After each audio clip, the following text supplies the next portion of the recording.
खुश आमदीद हमारे स्टोरी चैनल ज़ीमोलॉजी पर। आपसे दरख्वास्त है कि हमारे चैनल को लाइक, शेयर और सब्सक्राइब करें ताकि आप और भी कहानियाँ सुन सकें। आज हम आपके लिए एक दिलचस्प और डरावनी कहानी लेकर आए हैं। शीर्षक लेटी का खूनी राज। दृश्य एक सुनसान गांव लेटी, जहां उमर, निशा और ज़ीम एक पुराना बड़ा घर खरीद कर शिफ्ट होते हैं। निशा खुश होकर, उमर, ये वही गांव है जहां मेरे बुजुर्ग रहते थे। मुझे यकीन है कि ये घर हमारे लिए खुशकिस्मती लेकर आएगा। उमर घर का मुआयना करते हुए, घर काफी पुराना है, मगर ये हमारी नई जिंदगी की शुरुआत हो सकता है। ज़ीम मासूमियत से, मम्मी, क्या यहाँ भूत होते हैं? निशा मुस्कुराते हुए, नहीं बेटे, भूतों की कहानियाँ सिर्फ बच्चों को डराने के लिए होती हैं। जैसे ही वो घर के अंदर दाखिल होते हैं, एक ठंडी और अजीब सी हवा का झोंका उन्हें घेर लेता है। निशा एक पल के लिए रुकती है, लेकिन फिर उसे नजरअंदाज कर देती है। रात का समय। निशा बेडरूम में बैठी है। अचानक दीवार पर एक धुंधला सा साया दिखता है। वो घबरा जाती है। निशा चौंक कर, उमर, दीवार पर वो साया तुमने देखा? उमर हैरानी से, शायद तुम थक गई हो, सो जाओ। सब ठीक है। जैसे ही लाइट्स बंद होती हैं, घर के दरवाजे खुद ब खुद खुलने लगते हैं और एक भयानक आवाज गूंजती है। मडू चुड़ैल डरावनी आवाज में, ये मेरा घर है, यहाँ से निकल जाओ वरना तुम्हारी मौत यकीनी है। ज़ीम डरते हुए, मम्मी, वो कौन है? मुझे डर लग रहा है। उमर परेशान होकर, निशा, यहाँ कुछ गड़बड़ है, हमें कुछ करना पड़ेगा। मडू चुड़ैल अपने भयानक रूप में नजर आती है। लंबे बिखरे हुए बाल, सफेद चादर और चेहरे पर खून के निशान। उसकी आंखें अंगारों की तरह जल रही हैं।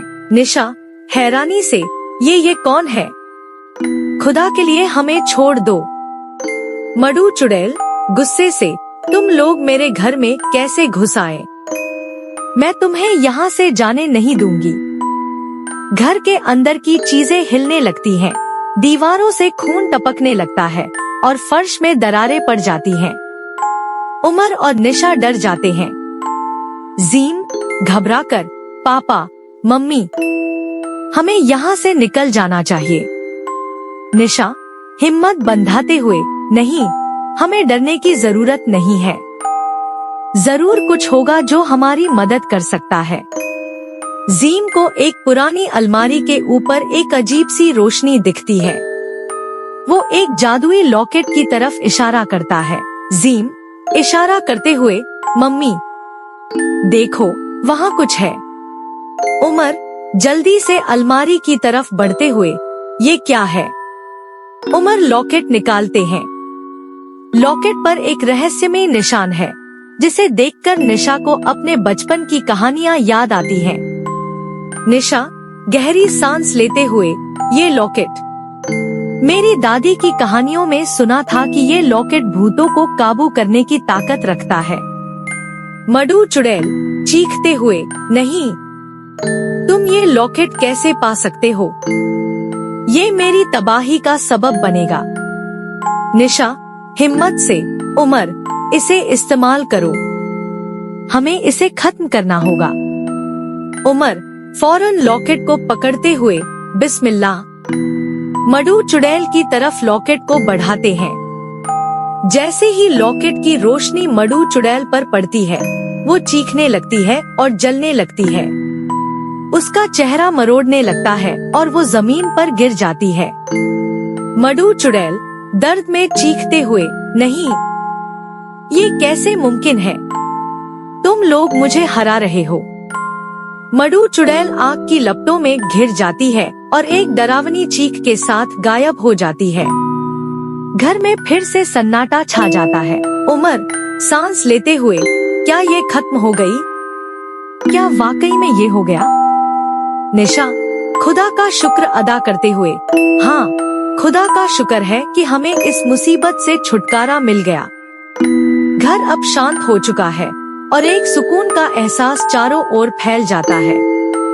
निशा, धीरे से। उमर, हमें यहाँ से निकल जाना चाहिए। उमर, सहमति में सिर हिलाते हुए, हाँ, ये घर अब हमारे लिए नहीं रहा। परिवार वहाँ से निकलने का फैसला करता है और जैसे ही वे घर से बाहर निकलते हैं, दीवारें खुद ब खुद गिरने लगती हैं और पूरा मकान मिट्टी में दफन हो जाता है। अगर आप चाहते हैं कि मडू चुड़ैल आपके ख्वाबों में न आए, तो हमारे YouTube चैनल को लाइक, शेयर और सब्सक्राइब जरूर करें। शुक्रिया।